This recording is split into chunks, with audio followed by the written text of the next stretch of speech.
Yeah.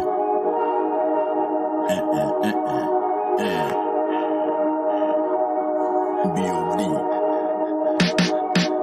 Look, tracked by real boy for the B.O.D. Spit by the fit, OGCOD.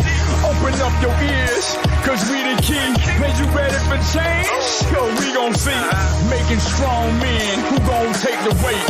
Each one teach one, learn from my mistakes. I'm talking De La Soul, cause these is high stakes. You moving too fast, youngin', apply the brakes. You need to evaluate the friends you got.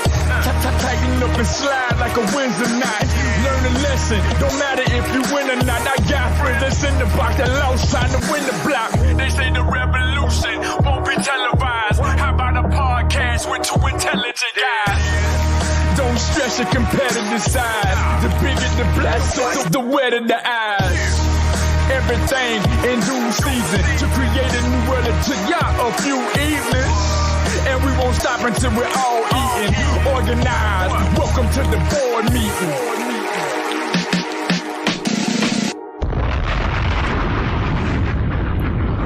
The Renaissance Boys are back in the building. Yes, sir. Yes, sir. Once again, it's on. We are the board of directors, and this is the board meeting.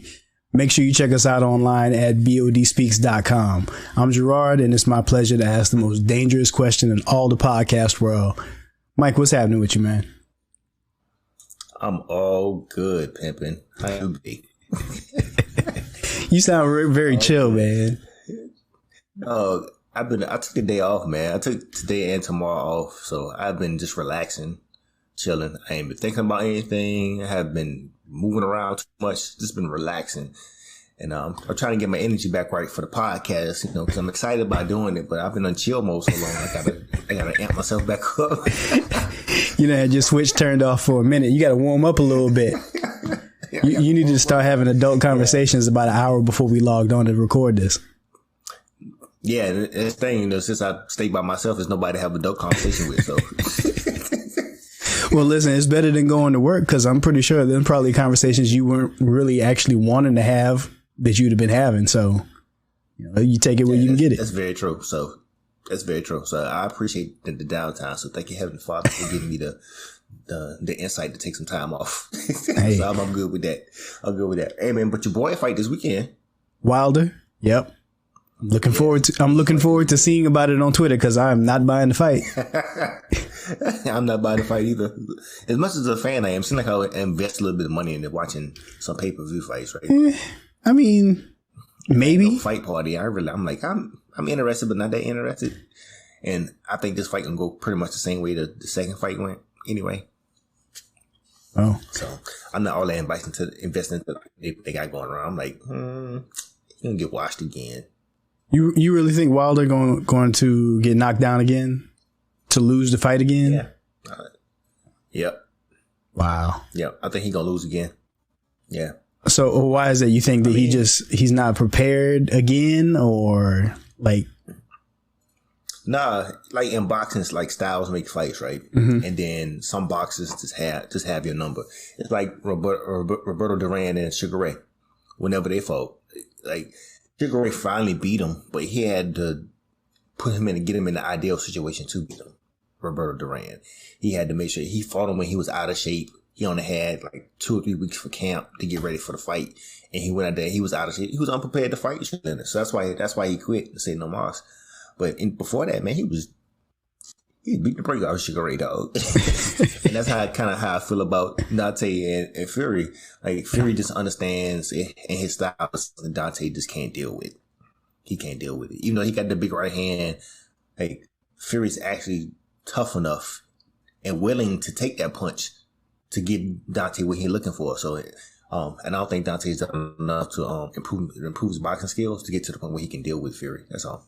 Well, he would have to do some more conditioning, right? Because he ain't used to fighting longer than 6 rounds. No, he's not. No, yeah. not constantly fighting the entire time. Too. Yeah, because that's one thing. Like Fury keep you busy. He always fainting and doing stuff like that, which you don't think. You don't really know him much, but if you're doing this right, you're always on guard. You kind of always stiff, like your muscles tight, which drains your energy over time. Yeah, so you don't get a chance to relax. He always keep you busy. Yeah. Exactly. Yes. So I guess fight, though. I think it's gonna be a regular fight. Yeah. Of course, I think so, because, you know, I like when like the heavyweights go at it, and I like to see people actually slugging it out. I don't like to see a whole bunch of defensive fighting. But my question is, of course, I know when the fights are like on Showtime and stuff like that, they'll re-air like later, like a week later or something like that.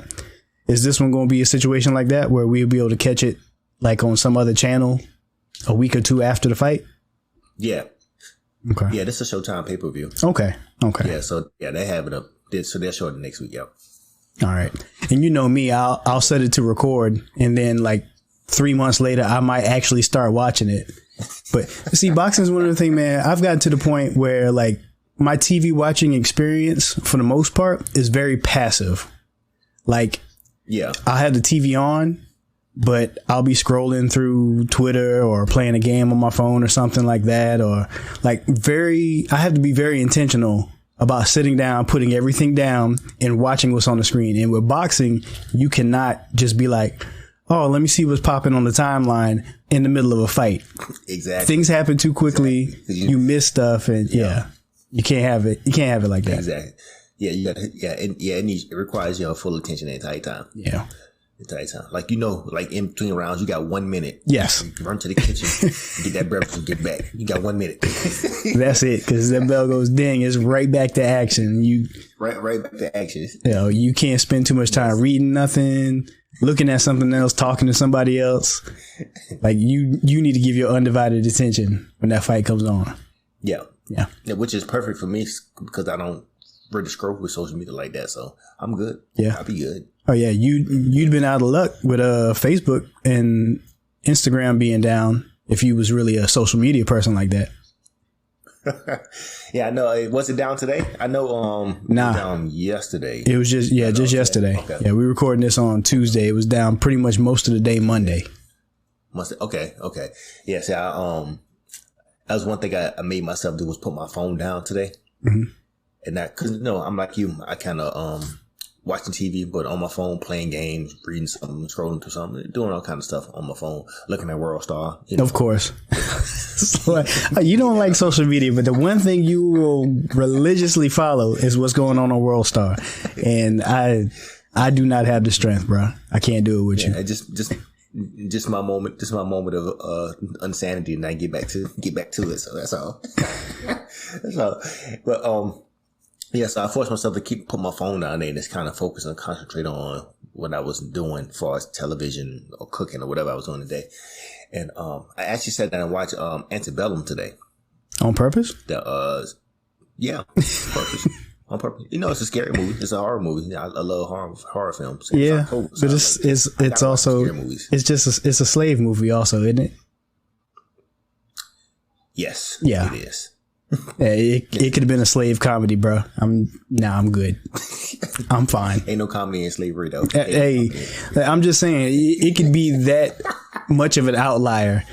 At the root of it all, it's still a slave movie. Nope. I'm straight. I'm good. Can't do it. Nope. Can't do it. Guard my energy, bro. Can't do it. Yeah. But yeah, you watched it. That's cool. I feel. Oh yeah, I watched it. So, cause I had been trying to catch it for a minute now, but I finally got the opportunity to watch it. And I was like, oh, it was the first time I watched a movie, and at the end, my jaw dropped.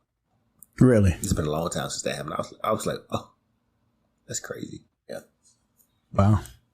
Yeah, I can only think of really one movie that's ever happened to me, and that's The Usual Suspects, and that is also my favorite movie of all time. One of the best movies ever made. Absolutely. Absolutely. Yes, sir. There's many times like I would just put it on, like I couldn't fall asleep. I just put the movie on and watch it. Like it was to the point where I was watching that movie easily 3 times a month, man. It's so good, man. Yeah. There's so many different lines to take from it. Yeah. And I think every time you watch, you see something a little different too. Yeah, pretty much. I've seen that movie probably upwards of 60 times. I think I've seen everything now. You probably quarterback laugh a lot. Yes, I can. It's been a minute since I watched it. I don't think no, I take that back. Since the pandemic started, I've probably watched Usual Suspects at least twice. Twice, okay. Yeah. I've seen it once since this pandemic started. So I have seen it too. How do you shoot the devil in the back, Agent Kuyan? What if you miss? What if you miss? Oh man. Love that movie. I love that movie. Anytime it comes on. I got 2 copies on DVD. I got a digital copy. And anytime it's on TV, I'll watch it. You watch it? Yeah. Kaiser Southside. Kaiser Southside. What did he say? Hold on, what did he say? Yeah. Kaiser Southside. My man was in the hospital room smoking a cigar with scrubs on. I was like, bruh. With scrubs. It was a wild time back in 1995. I'm telling you. No, you can't do that, man. You can't do that. You can't even bring a cigar unlit into a hospital these days. Yeah, they really don't want you outside with them. Nah, for real. Like on the premises, on the campus. You can't. Campus at all. Sure. Can't even go smoke in your car. That's wild. That's ill. All right. Yeah, all right, man. So you want to go ahead and keep this thing moving and go in to one good question? Let's do it. All right, let's do it. All right, and of course, as usual, I have no idea which one of us asked the question first. So I'm just going to ask you my question. And seeing how we were just got done talking about movies, I think I got a good question for you. Okay. What's your favorite bad movie? And favorite bad movie. And by bad movie, I mean it could be bad acting, bad costumes, bad dialogue, just bad editing. Whatever makes it bad is just bad. It doesn't matter. It could be all of those things. I mean, you can just I'm running through my hammer. Pick a random Tyler Perry movie. I mean, just any bad movie for any reason you call bad. Just what is your favorite bad movie? My favorite bad movie. I need to think about this for a minute because there's a lot of bad movies I like. I should have known that, but all right. So while you think about it, I'm gonna tell you my favorite bad movie. My favorite bad movie is Armageddon. Armageddon is so ridiculous. I like that movie. It is. I like that movie. Oh man, Right. What are you doing with a gun in space? Like the line, it is so whack. Yeah. Yes, it is really bad. But I love it. I love that movie, man. I will watch Armageddon anytime it comes on my TV. TNT, TBS, it don't matter. Edited, unedited. I'll watch that movie every single time. You watch that joint every time. Every single. I watch it too, man. Every single. The way it starts off pulls me in though. That's what it is. It just pulls me in that way. Yeah. Pulls me in. Yeah. But I think mine is Friday. That's my favorite bad movie. Really? It's Friday. I wouldn't even think Friday is a bad movie though. What makes it bad for you? Well, like the acting is not great. Like it's a lot of comedy in the movie, but they're not acting that well. They're not really acting good at all. Yeah. It's terrible. No, it's not going to win anybody a Best Actor Oscar for any of their performances in that movie. But it's so funny though, man. It is so funny. It is funny. It's so funny. Dang. My mama got me this chain. we ran off with his arm swinging behind him. That's my bike, punk. Yeah. Oh man. Yes, that Friday's mine, man. I mean, it's funny. It's like really funny, but the acting is really bad in it. So that's my favorite bad movie. You went. I was kind of expecting you to say something a little bit more low budget, like maybe I Got to Hook Up, or Nah, dog, I can't do it. Can't do it. What was the one 3 6 Mafia came out with? I can't remember the name of that movie. Had a movie? Yeah, 3 6 Mafia had a movie. Was it Choices? I can't remember. Oh no, they came out with a movie. I can't believe that. Yeah, they did. Okay, now I got to look it up. It's bugging me now because I'm thinking, you know what? I'm actually disappointed in myself because I actually watched Master P: The Last Dawn. You want to talk about some bad acting? Ooh, that movie was horrible. I didn't know he made a music called that. I didn't know he made one called that. Yeah, because he had the album by the same name, I think. Yeah, I remember the album because they all had the same type setup with the glitter around the outside. Of course, Pen and Pixel did all that art. Yeah, 3-6 Mafia had a movie called Choices. It was Choices. I remember that from 2001. Choices. Yep. What was that about? I don't know. I just remember they had a movie. Here, you want me to read the IMDb?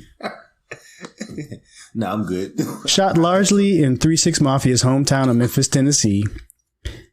Oh, man. And then an ad pops up in the middle of me reading this on the podcast. That is outstanding. There you go. Shot largely in 3-6 Mafia's hometown of Memphis, Tennessee, Choices examines the conflict between right and wrong and is based on the life of an ex-convict and the choices that he makes trying to get his life on the right track. I never saw that. Okay.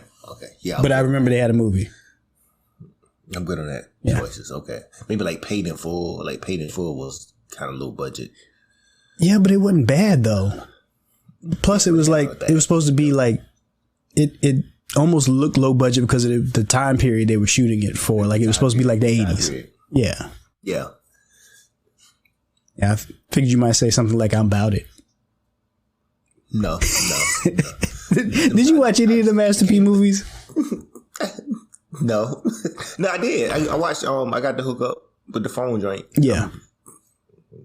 I was like, "What is this, man?" I was like, "Come on, I can't do this."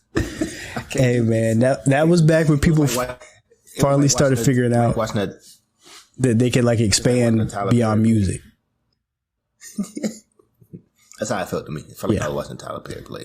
Yeah, it was almost like watching the Tyler Perry play at home on your VCR, but it was actually a play, not an actual movie. That's what it felt like watching I Got to Hook Up. And all those No Limit movies, man. All of them. Yeah. So I'm good on all those favorite bad movies. I can't do it. Martin did have, I forgot what was the name of it. Martin had one when he first started getting big, where he was working in the club. He was working in a nightclub. Thin Line Between Love and Hate? No, it wasn't that. He was like an up and coming comedian. It was before Thin Line Between Love and Hate. This is like when he first came out. It was real low budget. That was a funny movie. Wasn't Boomerang? See, now you're gonna make me look up Martin's filmography. Yeah, now I gotta go look it up. Well, while you looking it up, then can you listen while ask you a question? Yeah, go for it. Give it a try. I'm notoriously such a great multitasker. So yeah, let's see if I can look this up. Well, I'm just and listen to your question at the same time. I'm just stalling. That's it. It's called Talking Dirty After Dark. That's it. I do not even remember that movie. Talking Dirty After Dark. That's the name of it. Yeah. Wow. Yeah.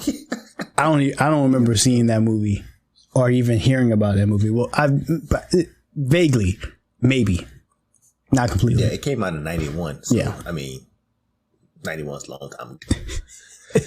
I just happen to have an older sister. Yeah. Well, yeah. That'll do it. I was the older brother, so all I had to rely on was a couple older cousins. Yeah. Yeah. So that's how I caught wind to that. Bet. Okay. So my question, man, it's kind of you almost kind of answered it already. Okay. Because I wanted to talk about it during the segment, but I kind of talked about it earlier. But I talked about Antebellum making my jaw drop at the end. Mm-hmm. And being that this is the month of October, when was, and celebrating Halloween, whatever. So when was the last time you experienced something that made your jaw drop?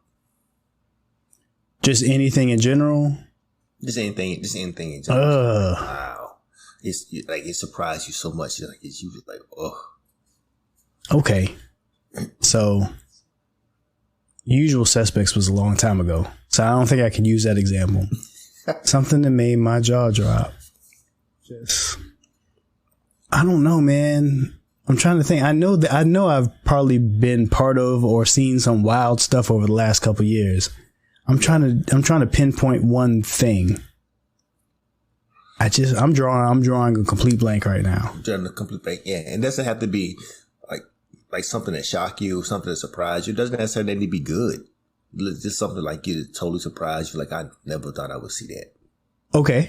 Well, this was not a real life experience, but it was an entertainment experience. And I've actually talked about it on the podcast before. Okay. Season 4 of The Wire. With the kids. Okay. And the kids was wilding in the classroom. Yep. And one young lady ran up on another one with a box cutter and caught her right underneath the jaw. I remember sitting in my living room watching it on TV by myself. Now, at this point in time, I think Marissa was pregnant with Mason. Cameron was in bed asleep. So he would have been about 4. So this would have been this about 10 years ago. But I never forget this. I will never forget this in my life. When she caught that girl with that box cutter, I let out like a scream that was not very becoming at all of a man of my age who was about to be a father of 2. It was, bro, it was like, oh, like I just, oh, like I caught myself and like I literally like right now I got my hand on my chest. Yeah. I did that whole motion and like gasped out loud because it was not what I was expecting. And I couldn't tell you what I was expecting, but I didn't think that I was about to see somebody catch a box cutter to the jaw. But on this series, yeah, that was probably, if anything stands out in my mind about something that made my jaw drop and just completely took me off guard, that for sure was one of those, like, that's one of the few moments right there. Yeah. Yeah. Okay. See, that reminds me, like, when I remember the first time I saw something that made me do that was I was really, really young. I was really young, maybe about 8, 9 years old. Mm-hmm.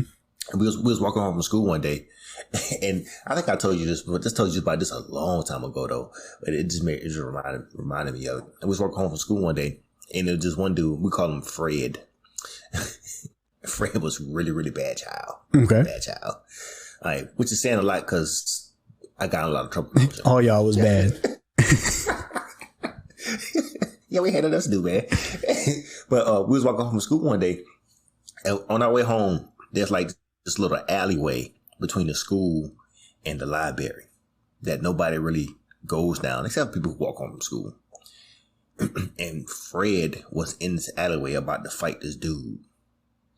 And the dude was running his mouth, and Fred picked up a brick and hit this boy in the head with a brick as hard as he could. Now, granted, we 8, 9 years old, but still, he hit the dude in the head with a brick. And I was like, wow. And then we chased Fred because we wanted to go beat him up for hitting the boy in the head with a brick. Yo, I mean, you said we. I'm glad it wasn't just you by yourself going to chase Fred, because if Fred to throw a brick at somebody's dome, ain't no telling what he would have done had anybody chasing him, man. Oh yeah, absolutely. No, he ain't throw the brick at his dome. He hit him with it. He held it in his hand. Oh wow! So he clapped the man in the temple with the brick. Yeah, just in case it didn't work the first time, he can hit him again with it. Wow. Yeah, ain't no ducking that. Yeah, but he bust his head. You know, his forehead was bleeding. Yeah. Just, holding his hand in his head. And was like, we'll be right back. We get to teach in a minute. We're going to catch Fred. Fred was gone, though. Yeah. Did Fred come back to school? Because that seemed like the kind of thing you just don't show up to school the next day and everything's all good. I don't know. I didn't see him again.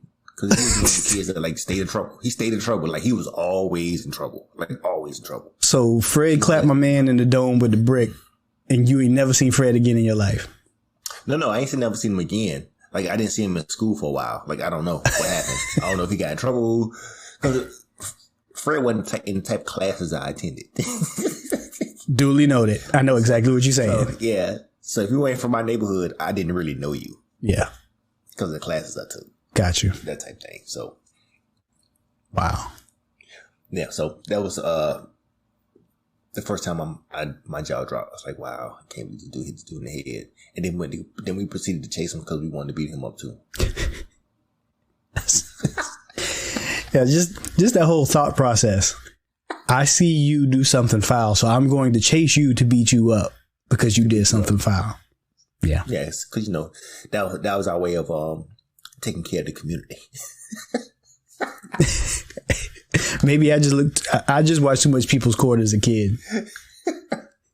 Because Doug Llewelyn told me, don't take matters into your own hands. Take them to court.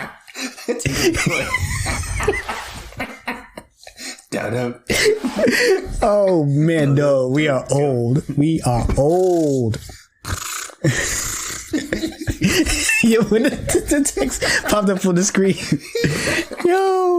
Yo, man. Oh, shout out to Judge Wapner, man. Real talk. For sure. He said that's the original. Yes, sir. Often imitated, never duplicated.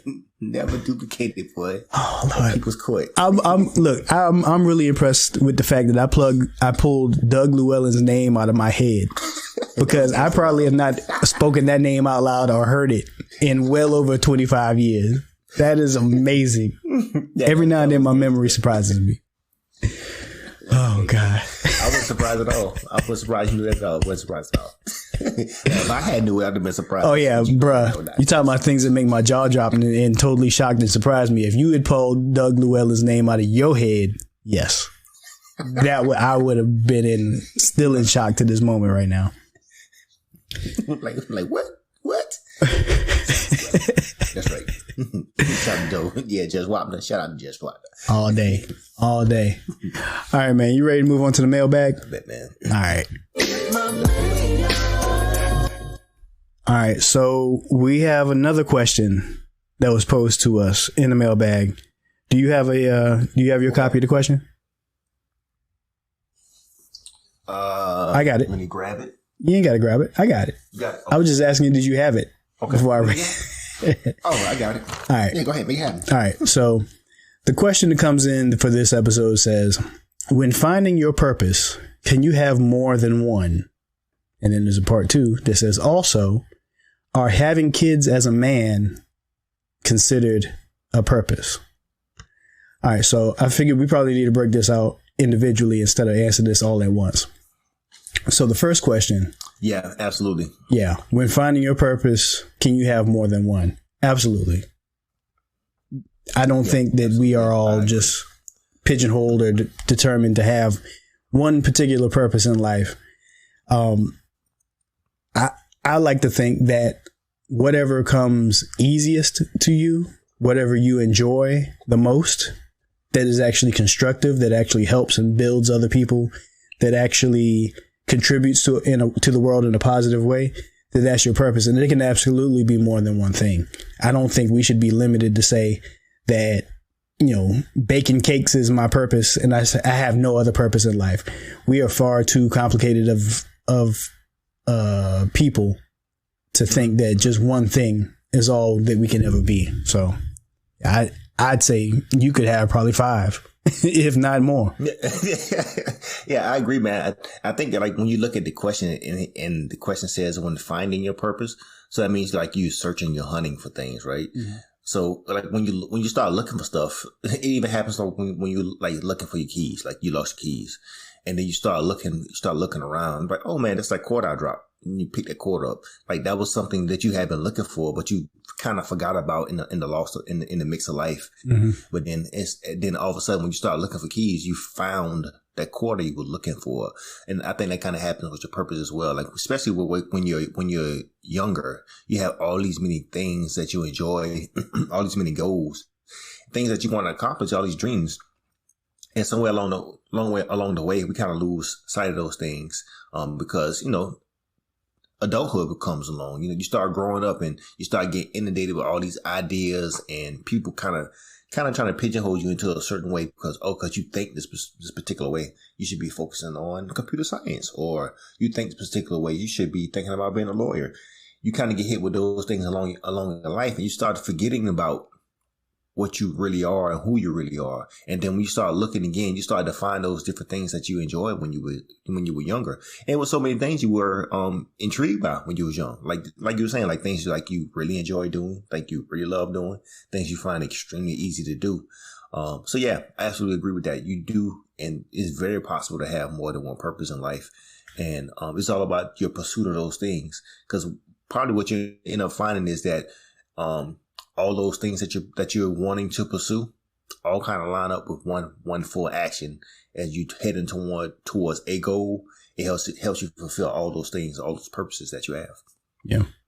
Yeah, man. You'll find, like, and I like the analogy you had where you go looking for one thing and you find something else.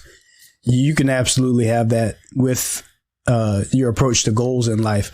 I think that a lot of times in that quote unquote search is when we kind of find out that's our sorting period. Okay, well, I like this and I pursue this, but I may not be good at this. This doesn't come naturally to me. You know, some people, you know, even though they may have to take piano lessons, those lessons take a lot quicker for them than they may for somebody else who takes piano lessons and doesn't have that innate ability in them to kind of grasp the material as quickly. So I think if you're willing to try a lot of things, you'll find that there's a lot of things that you may be passionate about and could serve as your purpose. But if you're living a life where it's just, you know, I'm fearful to try something new. I'm fearful to try something different. I'm hesitant to do this because I don't know anything about it. Then you're going to find that it's going to be more difficult for you to have multiple passions and multiple purposes because you're not putting yourself out there to the degree which you need to find out your level of comfort with those particular things, or whether you're actually any good at them at all. So, I mean, you can have multiple purposes in life, but you're not going to find out where they are if you're not willing to go out and take a chance from time to time. Yeah, I definitely agree with that, man. One thing is that I think the mindset here is to ensure that we're not placing ourselves inside of a box. Mm-hmm. You don't want to say limit yourself to anything at all, because you are built and designed to accomplish many, many things. You are great, wonderfully made, right? So being wonderfully made, you can do a lot of wonderful things. So we want to make sure we're not boxing ourselves in and saying, okay, well, I got this one purpose. And you direct all your attention to this one purpose, and then other things are being ignored along the way as well. So many things that you can just pull into your current drive or, the current action mode that you can pull in with you. And you can accomplish so many more things and really feel purposeful in everything that you do, in every action that you take, every phone call that you make, every email that you send, every time you have a conversation with someone, it can feel extremely purposeful because you got goals in mind. You're always in the mode of accomplishing those things.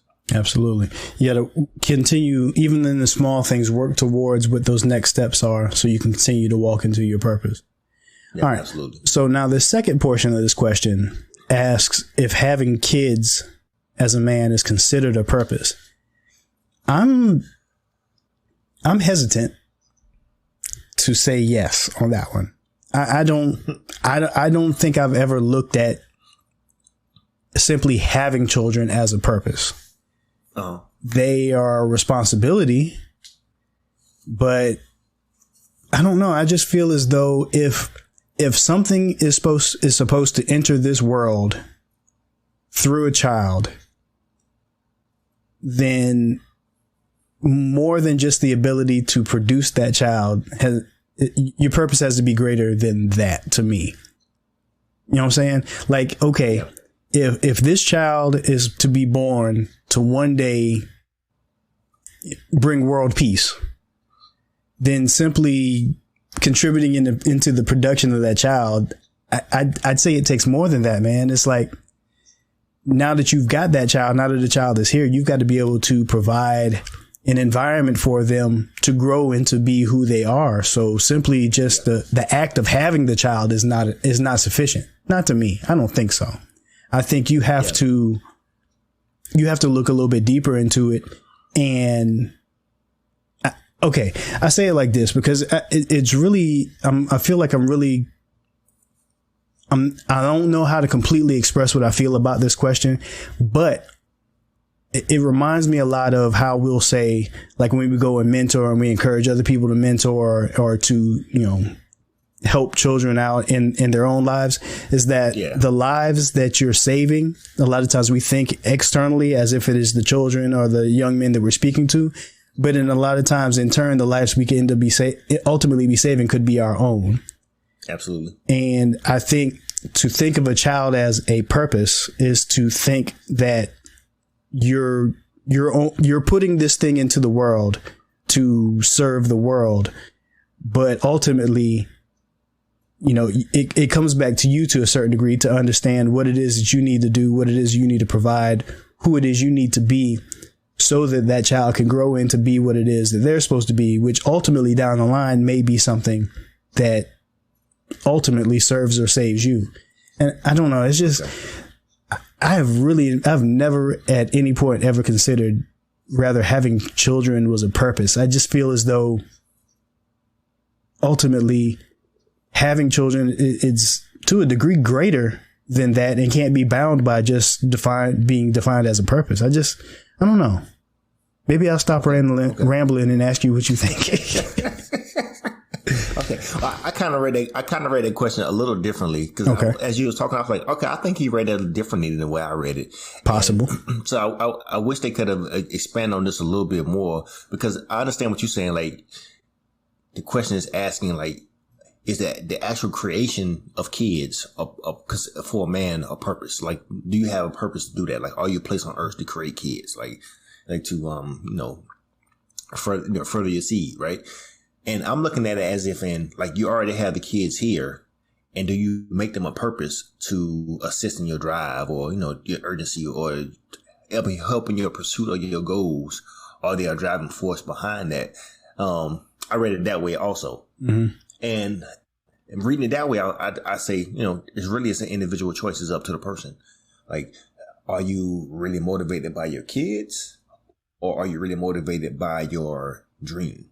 Right. And then like for me, like having kids creates more of a sense of urgency and responsibility, to focus more and get done what I get done. But they don't create the purpose of me accomplishing those things. Like, regardless if the child is there or not, I still have that purpose that's going to manifest in me that I need to accomplish. Well, with the kids there, that purpose still manifests, but now I want to manifest much quicker. So maybe I put in more work. Maybe I put in more time into it, to teach and train them on how to chase their purpose as well. But as far as like being placed on earth to create kids, no, I don't think I can rock with that. No, I don't think I can rock with it. I mean, because having kids is a choice. Yeah. Yeah. You have a choice. Yeah. And everybody not built to be a parent. Let's keep it 100. Exactly. And not everybody actually physically can be a parent. I mean, yes, that's I think it's one of those things a lot of times we take for granted. Not everybody has the ability to produce children, and that's just, reality of the situation. So to tie children to purpose in that respect would be difficult for somebody who is unable to have children. But yeah. I see where you're coming from the standpoint of kind of like, okay, when we say, oh man, I do everything I do for my kids, you know what I'm saying? Like, okay, if that's your purpose, I don't know, man. 'Cause it's like, take that away, then who are you? What is your purpose then beyond that? Exactly. Exactly. If use the example I talked about earlier, if my purpose and my talent and my skill lies in baking cakes, then if you take baking the cakes away from me, then, we just took away cake. But we're talking something on a whole much larger level. If we take away the child, because the child has so much a far greater impact on your life and on the world outside of you than whatever skill or talent you provide the world with. Like to tie your passion into that, to me, I don't know. It seems as though there's too many possibilities. There's too many possible outcomes for that to be your purpose. Like your purpose, like anything, you're going to need to get through your rough days. There's going to be times where you don't feel like doing it, but it's going to continue to drive you. But I don't know, man, that's hard. I've never been able to really envision tying my own personal children or anybody else's children to them and their passion. I don't know. I have a hard time seeing that from almost any perspective you provide for that. Yeah. And I mean, I think about the analogy like putting fuel into a vehicle so it can drive. And so, how does a person who without children put that fuel into their vehicle, which is their purpose in life. They find it from within themselves to pour that fuel into them so that purpose continues to move on. Even when you get tired or the tank gets depleted, you got to find a way to replenish it. So you can't be getting that from an outside source, because the outside source is not going to be stable. It's not always going to be there. Right. So it has to be someplace internal, right? Mm-hmm. So your kids, although they may be the stable, what is it called? The stable oil that you put in there along like the gas treatment that you put in with the fuel. Mm-hmm. You might use them as gas treatment. They make the engine run a little cleaner. Yeah. But they're not going to be the main source of the fuel to do that thing. Yeah. Yeah. I think ultimately, man, I've heard love described as, love for having children is like having your heart walking around outside your body. And I just, even things you're passionate about, even things you're skilled at, that you put a lot of time and effort and skill into, when you release it into the world, if it is not respected or cared for the way you care for it, yeah, that can be disappointing. But to have your child and be your purpose and to let that out into the world and not be cared for or loved or respected in the way that you would care for, that's absolutely heartbreaking. That's devastating. And I think that's probably where the root of my hesitancy to describe children as a passion would come from, because, if I'm passionate about it, I can disassociate myself from my art to a certain degree. I can care about something. I can put a lot of time into it, and it can be dismissed by the masses, and I would still be okay with that. But to put my love and my care into my child, and then to see them disrespected by the world, is something that I don't think would sit well with me. So by that definition, I don't think I can put or define my child as my passion. Okay, bet. I think we answer that. Yes, we can. No, it's not. So, in short, no. Oh, man. Okay. Absolutely. All right. Next segment. So, let's go ahead and move on to the message. All right. So, continuing on with our theme of the 6 weights that we've been doing for the last couple of episodes. This episode, we want to talk about the weight of being a grower. And it reminded me of how this year we decided as a family to actually start a small garden in our backyard. We finally got, some trees cleared off. We got some land that, we could make a little space on and plant a few things and get some results of our hard work. Sometimes instead of going to the grocery store, we could go in the backyard, or at least that's what we expected until things didn't grow like we planned for them to. But that's neither here nor there. But it reminded me. Let's go, farmer. I wish. I'm gonna blame it on the soil, because I know we had plenty of sunlight and water, but the soil just didn't have the nutrients in it. But the soil ain't had nutrients in it. Anyway, it reminds me of how sometimes you just have to take your one little seed, put it in the ground, and the results that come from it is so much greater than what you began with. Like, we planted some chili peppers in the backyard, and okay, when you dig the hole, you put in maybe 3 seeds. Yeah. And you just cover it with a little bit of dirt, you water it, you put it, make sure it gets enough sun, and it begins to grow. And then from this plant that grows, from these 3 little seeds that you planted, you'll have probably tens, if not hundreds of peppers that come from this plant. Each one of those peppers has got easily 10 seeds inside of it. And it's amazing when you go out there and you go through the process of putting these tiny little seeds in the ground. And then weeks and months later, this plant bears fruit that has so many more seeds in it than what you started with. And I think from the perspective of being men and how we should carry ourselves in our lives, we should practice being growers in the way that we take our little bit of information that we have and try to plant it and try to share it with other people.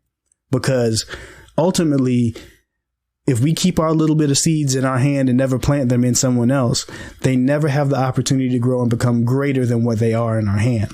But if we're willing to let them go, to plant them in another, that information could go out and reach places and touch lives that we never ourselves could actually physically be in the place of. So thinking about it from that aspect, we should strive to be growers, because it's so much more that we have to offer the world. And it's actually a way that we build our legacy.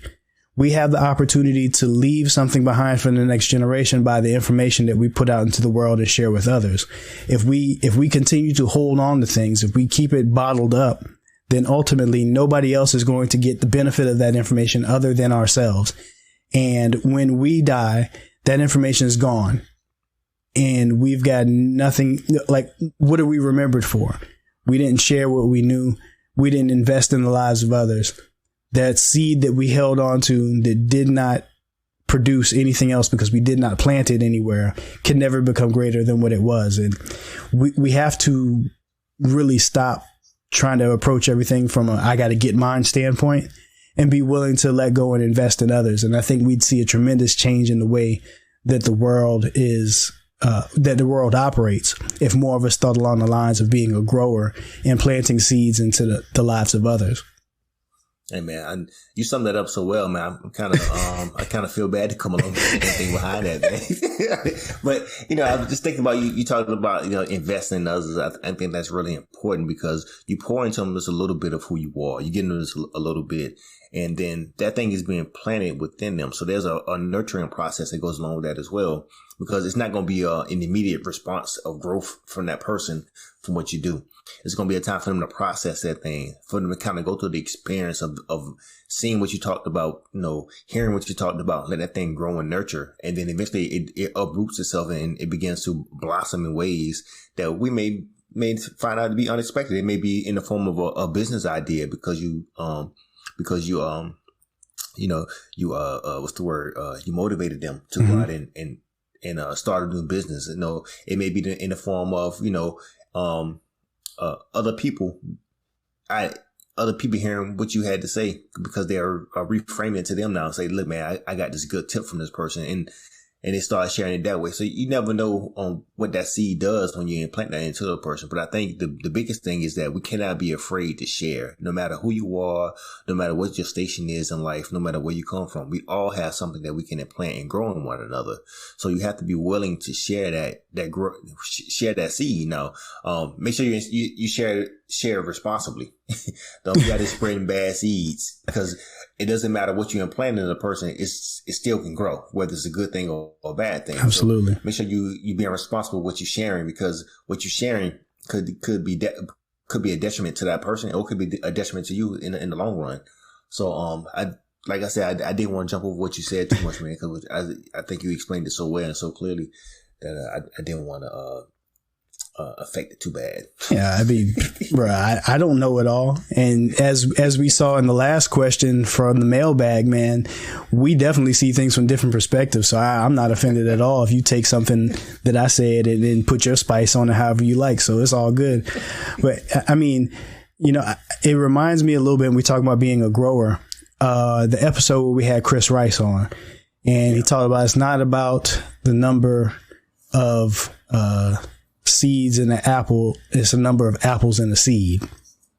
And when you think about things like that, man, it's like, okay, I think on average, if you plant, go from apples to go to corn, if you plant one kernel of corn, that can yield one corn stalk. And on average corn stalk, there are 3 ears of corn.